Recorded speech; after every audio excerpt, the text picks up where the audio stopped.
नमोस्तु नमोस्तु नमोस्तु। मतलब से मेरा प्रश्न आत्मा को लेकर के है।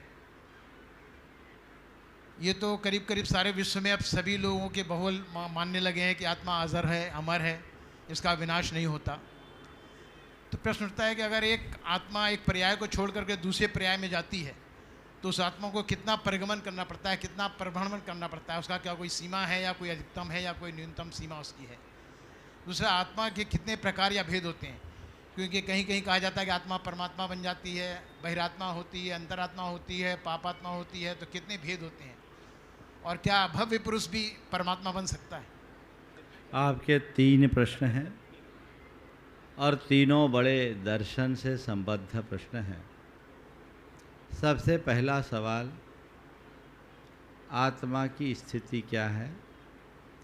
एक जन्म स्थिति से दूसरे जन्म स्थिति जाने में आत्मा की क्या स्थिति होती है? इसे समझने के पहले हम कुछ प्रक्रिया को समझें।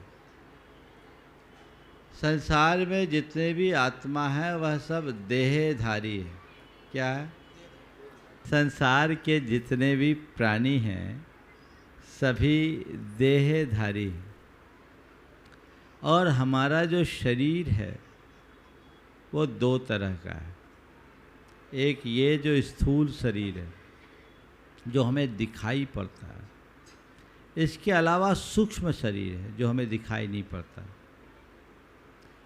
हर प्राणी, हर मनुष्य के भीतर 3 शरीर है। एक ये स्थूल शरीर और 2 सूक्ष्म शरीर। एक शरीर वह जिसे हमारे इस स्थूल शरीर में ऊर्जा या प्रकाश होता है, जो हमारे शरीर के टेम्परेचर को मेंटेन करता है, इसे तेजस शरीर कहते हैं।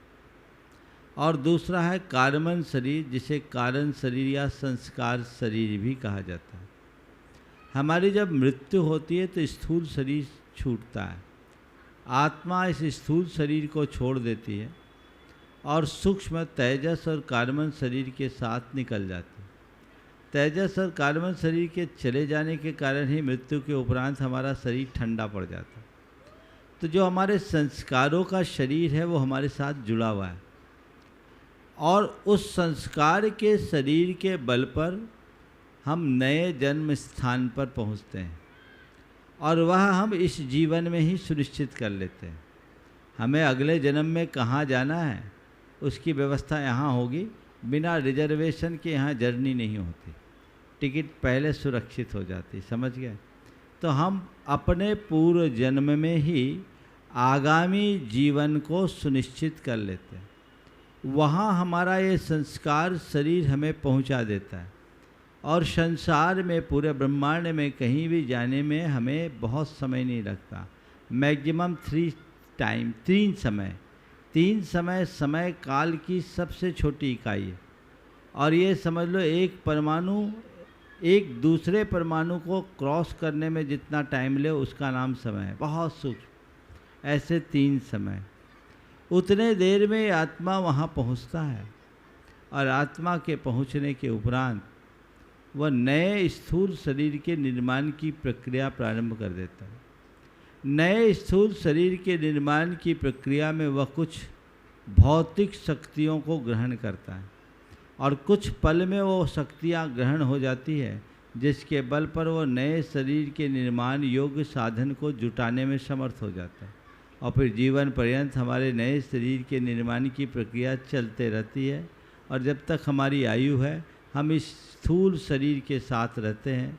आयु पूर्ण होते ही स्थूल शरीर छूट जाता है और हम फिर संस्कार शरीर के बल पर अगले जन्म में जाते हैं। तो ये हमारे जन्म से जन्मांतर, एक जन्म स्थिति से दूसरे जन्म स्थिति तक पहुंचकर वहाँ अपने शरीर के निर्माण की प्रक्रिया है। और दूसरी बात, आत्मा के कितने प्रकार हैं? कुछ लोग कहते हैं आत्मा ही परमात्मा हो जाता है। देखिए, आत्मा मूलतः एक है, लेकिन इस आत्मा की अवस्था को 3 स्तर पर विभाजित किया गया।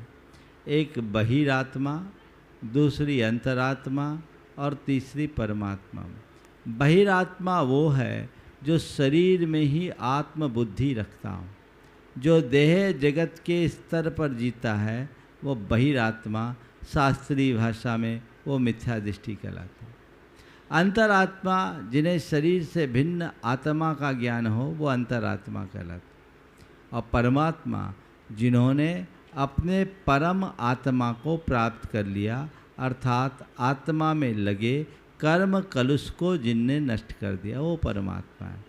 तो बहिरात्मा, अंतरात्मा और परमात्मा, ये हमारी आत्मा के 3 स्तर है।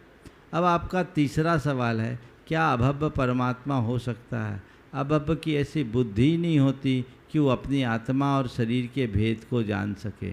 वो शरीर में ही आत्मबुद्धि रखे रहता है, इसलिए वो आगे नहीं बढ़ पाता, वो बहिरात्मा ही बना रहता है। परमात्मा बनने का तो सवाल ही क्या बात है।